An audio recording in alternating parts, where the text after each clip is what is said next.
जय हिंद दोस्तों, मेरा नाम है मनोहर चौहान और आपने देखना शुरू कर दिया है न्यूज़ निवारण टीवी। दूसरे फेज़ का चुनाव हो चुका है, मतदान हो चुका है और तीसरे फेज़ की तैयारी है।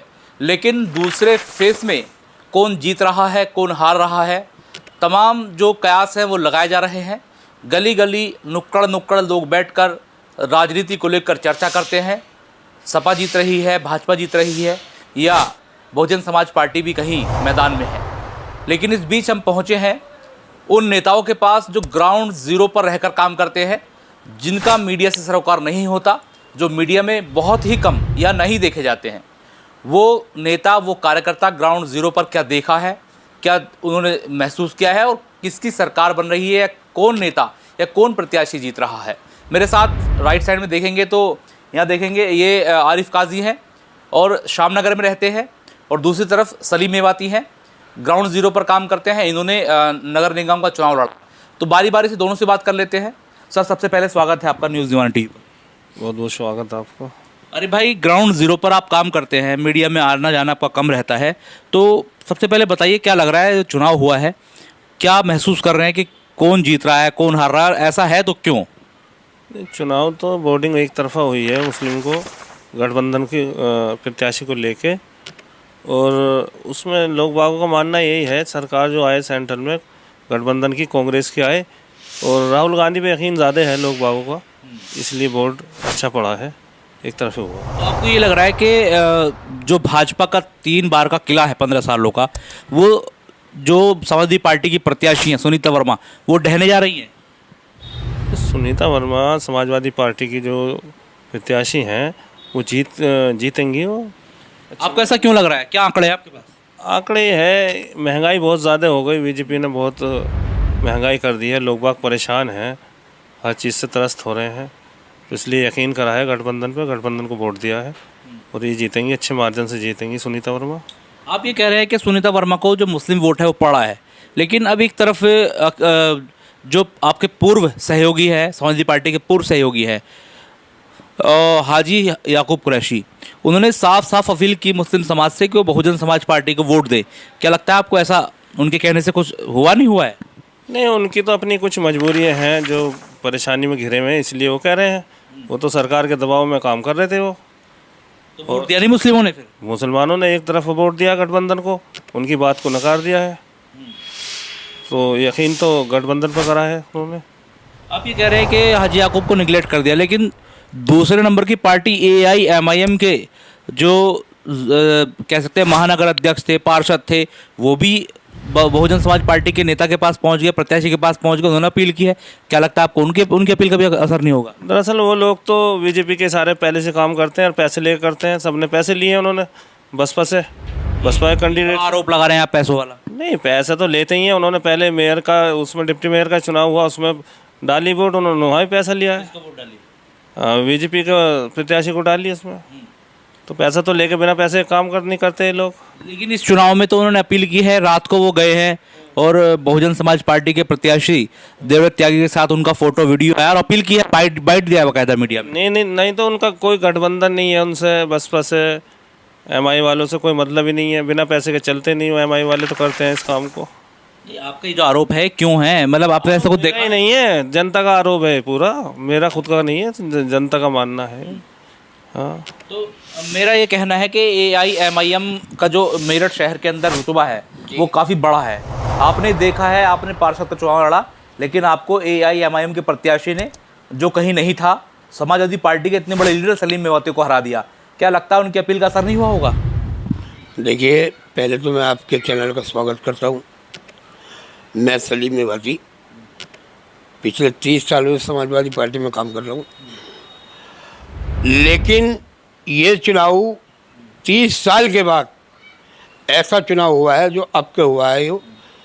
पहले 30 साल पहले कभी चुनाव हुआ था जब हाजी अखलाक चुनाव लड़े थे, तो मैं समझता हूँ कि उसके बाद में पहला चुनाव अब हुआ है।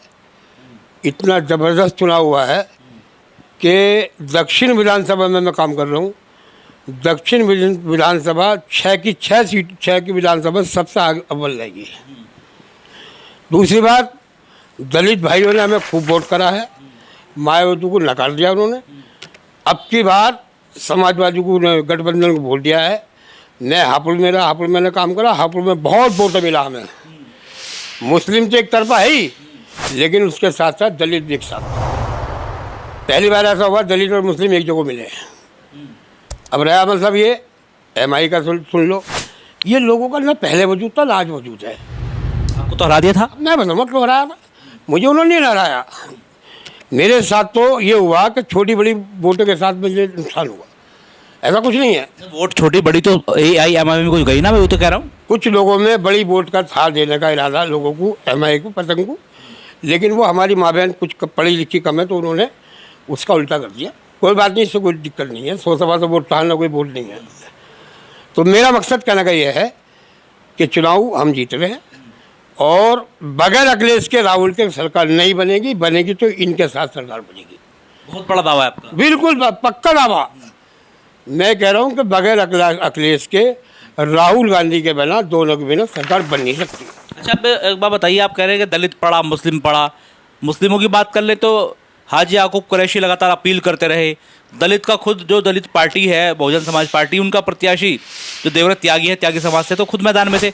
आप वही क्यों पढ़ेंगे दोनों लोग? देखिए, पहली बात तो ये बहन जी चुनाव नहीं लड़ रही थी। बहन जी को तो एक दबाव के तहत चुनाव में मैदान में आई है। बहन जी की बोली नहीं आज तक, कुछ मजबूरी थी उनकी जो आज उन्होंने दोबारा चुनाव लड़ना पड़ा। तो ऐसा कोई मामला नहीं है, बल्कि जो देवव्रत त्यागी लड़े हैं उनसे हमें बेनिफिट मिला। अच्छा, क्या बेनिफिट है? हमें बेनिफिट मिला, जो देवव्रत त्यागी ने वोटें लिए वो भाजपा की वोट कटी है, त्यागियों की, और वोट भी पड़ी है, उसका हमें बेनिफिट मिलेगा। त्यागी तो पूरी जो पुरजोर तरीके से मुखालफत कर रहा था खिलाफ। जो श्रीकांत त्यागी हैं वो खुद मेरठ में आए, प्रेस कॉन्फ्रेंस की, उन्होंने कहा कि हमने पार्टी बना ली है। सुनील त्यागी मुजफ्फरनगर से लड़ रहे थे, देवव्रत त्यागी यहाँ से लड़ रहे थे मेरठ से, तो वो तो भाजपा के अगेंस्ट वोट जाती, आप पर ही आ सकती थी, लेकिन बहुजन समाज पार्टी ने काट ली। और उनका तो कहना है कि दलित और मुस्लिम भी पड़े हैं, वो भी जीत रहे हैं। देखिए, मेरी बात सुन लो, ये बिल्कुल मुखालफत गलत है। मैं और कहीं की बात नहीं कर रहा, लेकिन मैं अपने विधानसभा की बात कर रहा हूँ।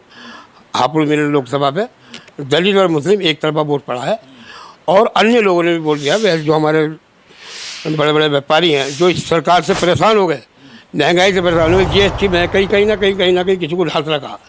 इन लोगों का काम यह है कि लोगों को डरा के धमका के वोट मांगी, लेकिन इन्हें मिली नहीं वोट आपके गठबंधन को मिली। गठबंधन के बगैर सरकार नहीं बनने की। बहुत अच्छी बात आप कह रहे हैं कि आपका ये कहना है, मानना है, लेकिन आपके मुद्दे क्या हैं? नेशनल मुद्दे ऐसे क्या हैं जो लोग, अभी चुनाव कई फेज के बचे हैं, 2 ही फेज हुए हैं, अभी क्या मुद्दे हैं कि जो लोग आपको वोट दे रहे हैं? अभी देखिए, अब तीसरा होने जा रहा, चलो 7 तारीख में। अब आप देखना, अब ये हवा ऐसी चली है, ये हवा 3 तारीख तक ये हवा ऐसी चलेगी, इनके चेहरों की हवा उड़ गई भाजपा वालों की।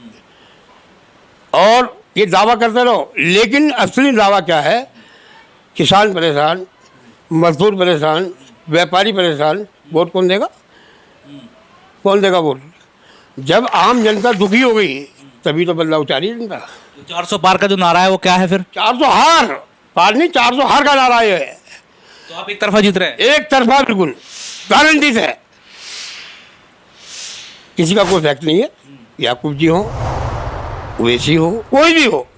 लेकिन AIMIM के जो लोग थे उन्होंने बसपा के प्रत्याशी के साथ पहुंचकर, उसके पास पहुंचकर अपील की, वो क्या था सर? देखिए मनोहर भाई, मैं आपको बता दूं, पहले पिछला चुनाव हुआ था मेयर वाला, इसी ओवैसी वालों ने भाजपा का जो मेयर लड़े थे उनसे खुला पैसा लिया। अच्छा, बड़ा आपका बड़ा आरोप। मैं दावा लेकर तो लिख के दे दूँगा, दावा लेकर हूँ, खुला पैसा लिया इन लोगों ने। और जब पैसा लेके इन्होंने तो कि इनका काम यही है। लेकिन हाँ, अब के ओवैसी वालों को मैं एक मानता हूँ कि उन्होंने अपने प्रत्याशी नहीं खड़े करे, क्योंकि उन्हें पता था कि उन पर आरोप प्रत्यारोप लगते आ रहे बराबर, उन्होंने कोई प्रत्याशी खड़ा नहीं करा। उसके बाद भी पहुंच गए वो तो। अब तो देखिए, एक बात सुन लो, अब उनके जो कार्यकर्ता है, जब कहीं की जगह नहीं मिल रही तो कहीं ना कहीं रास्ता ढूंढेगा ही खाने कमाने का। दुकान 5 साल में तो खुले है, 5 साल में दुकान मिल रही, 5 साल में दुकान खुली, जो कमाना कमा लिया। कौन पूछ रहा उन्हें? हम सच्चे से पाएंगे समाजवादी के, हमें पैसे से मोहब्बत नहीं, हमें अखिलेश से मोहब्बत है, समाजवादी मोहब्बत। हम अपनी जान भी दे सकते हैं, लेकिन समाजवादी के अलावा वोट किसी को नहीं दे सकते, ना दिलवा सकते किसी को। अच्छा, अब एक बात बताइए, आपको इतनी नॉलेज है तो ये बताइए, देश में इस वक्त जो कोविडशील्ड का जो प्रकरण चल रहा है, आपको कितनी उस पर नॉलेज है? लोगों को बता रहे हैं, नहीं बता रहे इस बारे में? कि जो कोविडशील्ड का जो लंदन हाईकोर्ट में हल्फनामा दाखिल किया है, जो कंपनी है जिसने बनाया था वैक्सीन, उसको लेकर हाहाकार देश में मचा हुआ है। कांग्रेस ने घेरना शुरू कर दिया है भारतीय जनता पार्टी के नेताओं को। तो क्या आप लोगों को, जो निचले स्तर के नेता हैं, जो ग्राउंड जीरो पर काम करते हैं, आपको जानकारी है इस बारे में? नहीं। अभी मैं आपको बता दूं, भाजपा के मंत्री थे जो कि इन्होंने उसका टिकट काटा, उसने दावा करा, बोला चैनल पे, हमने सुना है कि अगर किसी मुझे टिकट मेरा काट के और किसी और को दिया तो इनकी वो सारी कड़ी खोल देगा जो पिछले लॉकडाउन में जो खरीदी गई थी, कि कितनी खरीदी, 400 खरीदी, कितने की इन्होंने बेची, क्या करा, ये सारी बातें वो खुद बता देंगे। ये हमारा जरूर नहीं है, इनके तो घर में ही चोर बैठे ही बताने वाले, इनके तो खुद आदमी ही बता देंगे। क्योंकि वो कह रहे हैं अगर हमें टिकट नहीं मिला तो हम इनकी वो पोल खोलेंगे, क्या आप दुनिया देखेगी चैनल। युवा भी हैं मेरे साथ, उनसे बात कर लेते हैं। क्या नाम है साहब आपका? शुएब चौहान। शुएब भाई, कहाँ से हैं आप? जी, मेरठ से, श्यामनगर, समाजवादी पार्टी से। समाजवादी पार्टी से। तो मैं ये लोगों से जानने यही आया था कि भाई क्या लग रहा है, किस करवट उठ बैठ रहा है, क्या अनुमान है आपका? युवा भी हैं और ग्राउंड पर आपने काम भी किया है। नहीं, अब जीत हमारी निश्चित है। आपके चुनाव बहुत ही मजबूती से लड़ा गया है और जनता के मुद्दों पे लड़ा गया है चुनाव, तो बिल्कुल जीत निश्चित है ये सुनीता वर्मा जी की। और जो भारतीय जनता पार्टी से जिन्होंने चुनाव लड़ा था वो तो लड़के चले भी गए, बम्बई चले गए। उनका मेरठ में जनता ने नकार दिया है उन्हें, उनका बैग पैक करा दिया। और अब जो ना मोदी जी का अच्छा, ये हाजी याकूब साहब जो है अपील कर रहे थे, AIMIM के लोग भी अलग से अपील कर रहे थे उसी पार्टी के लिए, बसपा के लिए। क्या लग रहा है कितना प्रभाव इन लोगों का पड़ा है या नहीं पड़ा है? और पड़ा है तो फिर क्या मान रहे हैं आप? नहीं, इनका प्रभाव नहीं पड़ा। बाकी सम्मानित नेता हैं शहर के, तो उनका सब पब्लिक ने स्वागत करा जैसे सभी नेताओं का स्वागत होता है। लेकिन वोट उनके कहने से कहीं नहीं गई है। वोट 100 के 100% गठबंधन को गई है। सभी समाज ने, 36 की 36 बिरादरियों ने गठबंधन को वोट करा पूरे मेरठ से, और गठबंधन ही जीतेगा इंशाल्लाह। आपने ग्राउंड पर रहकर काम किया, लोगों से बात भी हुई होंगी, क्या मुद्दे लोगों के जहन में चल रहे थे? वोट करने से पहले वो क्या सोच रहे थे? बात की लोगों से आपने? नहीं आप? जी, बात हुई है। लोगों के दिल में भाई यही था कि भाई नौकरियाँ भी, जिस तरीके से बेरोजगारी फैल रही है, नौकरियाँ नहीं मिल रही, जो हमारे युवाओं की डिग्रियाँ सड़ रही हैं और जो बेरोजगारी है, महंगाई की मार है, तो यही सब मुद्दे हैं। विकास नहीं हो रहा, और जी जिस तरीके से देश को के साथ लूटमारी का करी जा रही, घोटाले एक से एक हो रहे हैं, वही सब मुद्दे हैं जनता के बीच में। और इसलिए सब गठबंधन को वोट कर रहे हैं, अखिलेश यादव जी को, राहुल गांधी जी को, के गठबंधन से वोट पड़ रही है। तो हमारे साथ तो ग्राउंड जीरो पर कार्यकर्ता नेता काम करते हैं, वो जुड़े थे। हालांकि किस तरीके का समीकरण बैठ रहे हैं इन्होंने सब बता दिया, और जो अगला फेस होने वाला है उसमें भी इन्होंने बताया कि एक तरफा वोट जा रहा है। और पूरे कॉन्फिडेंस के साथ इस बार जो अलायंस के कार्यकर्ता हैं, नेता हैं, जो ग्राउंड जीरो पर काम कर रहे थे, वो काफ़ी उत्सुक है, काफ़ी कॉन्फिडेंट है कि इस बार बदलाव की लहर चल रही है। लेकिन कितना बदलाव होगा, सत्ता में कौन सी सरकार आने वाली है, ये तमाम चीज़ें अभी आने वाले वक्त में पता चल जाएगी। सहयोगी इरफान के साथ मैं मनोवर चौहान, न्यूज़ निवारण TV, मेरठ। जय हिंद।